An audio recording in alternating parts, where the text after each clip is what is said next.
Just below the diaphragm, the digestive tube dilates into an elongated pouch-like structure, the stomach, the size of which varies according to several factors, notably the amount of distension. For some time after a meal, the stomach is enlarged because of distension of its walls, but as food passes out of the stomach, the wall partially collapses, leaving the organ about the size of a large sausage. In adults, the stomach usually holds a volume up to 1 to 1.5 liters. The stomach lies in the upper part of the abdominal cavity under the liver and diaphragm, with approximately 5/6 of its mass to the left of median line. In other words, it is described as lying in the epigastrium and left hypochondrium. Its position, however, will alter frequently. For example, it is pushed downwards with each inspiration and upwards with each expiration. When it is greatly distended from an unusual large meal, its size interferes with descent of the diaphragm on inspiration, thereby producing familiar feeling of dyspnea that accompanies overeating. In this state, the stomach also pushes upward against the heart and may give rise to the sensation that the heart is being crowded.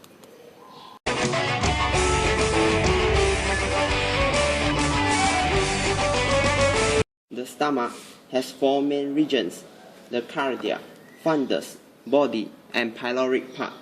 The cardia surrounds the superior opening of the stomach. The rounded portion superior to and to the left of the cardia is the fundus. Inferior to the fundus is a large central portion of the stomach, the body. The pyloric part is divisible into three regions. The first region, the pyloric atrium, connects to the body of the stomach.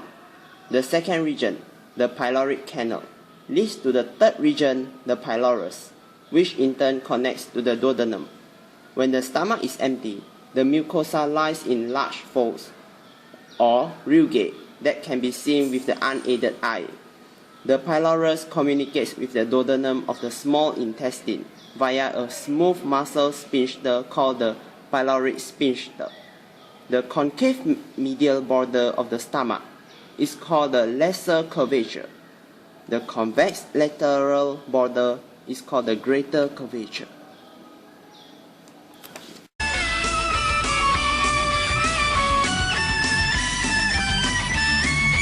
The stomach wall is composed of the same basic layers as the rest of the GI tract, with certain modifications. The surface of the mucosa is a layer of simple columnar epithelial cells called surface mucous cells. The mucosa contains a lamina propria and a muscularis mucosa. Epithelial cells extend down into the lamina propria, where they form columns of secretory cells called gastric glands. Several gastric glands open into the bottom of narrow channels called gastric pits. Secretions from several gastric glands flow into each gastric pit and then into the lumen of the stomach. The gastric glands contain three types of exocrine gland cells that secrete their products into the stomach lumen: mucous neck cells, Schiff cells, and parietal cells. Both surface mucous cells and mucous neck cells secrete mucus. Parietal cells produce intrinsic factor needed for absorption of vitamin B12 and hydrochloric acid. The Schiff cells secrete pepsinogen and gastric lipase. The secretions of the mucus, parietal, and Schiff cells form gastric juice, which totals 2,000 to 3,000 ml, roughly, per day. In addition, gastric glands include a type of enteroendocrine cell, the G cell, which is located mainly in the pyloric antrum and secretes the hormone gastrin into the bloodstream. As we will see shortly, This hormone stimulates several aspects of gastric activity. There are three additional layers lying deep to the mucosa, which are submucosa, muscularis, and serosa. The submucosa of the stomach is composed of areolar connective tissue. The muscularis has three layers of smooth muscle, which are an outer longitudinal layer, a middle circular layer, and an inner oblique layer. The oblique layer is limited primarily to the body of the stomach.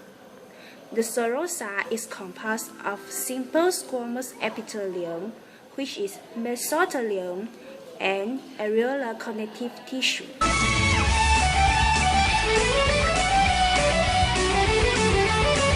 In conclusion, the fundus, body, and pylorus are the major divisions of the stomach.